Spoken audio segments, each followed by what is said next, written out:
Sure. Wärtsilä is one of the largest OEM original equipment manufacturers and technology companies in the maritime industry. So we manufacture everything from engines to propulsion systems, integrated control consoles, electrical integrations, radar systems, optimization systems. So a very broad product offering, probably the broadest product offering in the maritime industry. Based in Helsinki, Finland, we did about $6 billion US last year in revenue.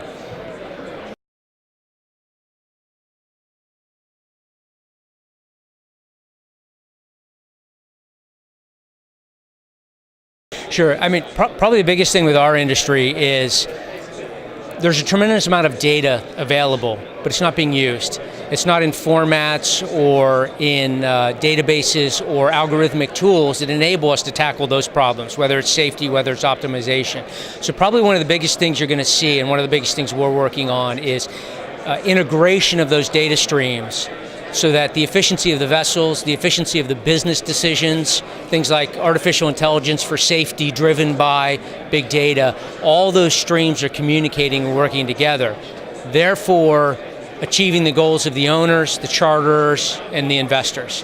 It's a huge undertaking, and we're well behind industries like aviation, for example.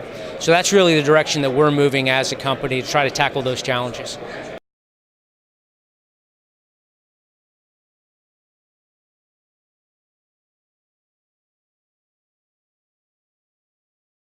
Sure. I mean, probably one of the most important things is our acquisition of Transys and NRM. So these are big data, either vessel optimization or fleet optimization tools. We're fully integrating all these solutions under our Void solution banner. And those will be the types of solutions that drive those big data connectivity for vessel operators, charters, and investors. I think you're going to see some really amazing projects rolling out in that direction.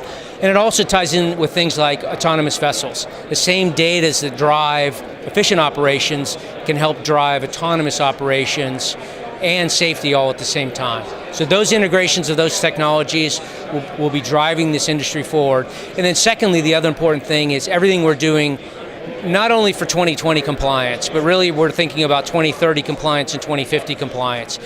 Really, in just a handful of years, the vessels being built will need to start driving down the averages of carbon emissions and driving down the average emissions of the vessels. And so we're already planning and strategize how do we develop those vessels, whether it's technology, whether it's analytics, or whether it's fuels.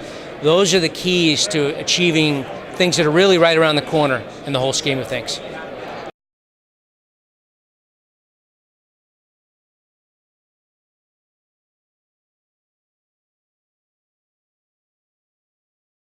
I think we're in a wave of optimization in data, something the aviation industry did decades ago.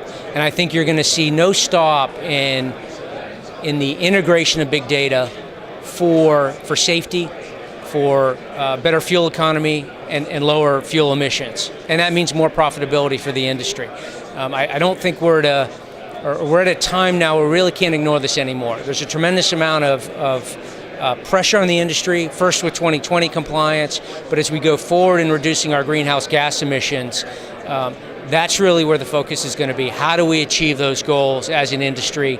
How do we drive down those average emissions?